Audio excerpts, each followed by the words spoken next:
ជាយ៉ាងច្បាំងកាព្រះអិនប្រែក្រឡាមកសុំព្រះនាងមន្ត្រី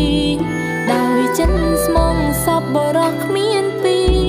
ប្រគល់នាងមន្ត្រីឲ្យទៅព្រៀងបាត់ទៅត្រង់ចិត្តល្អ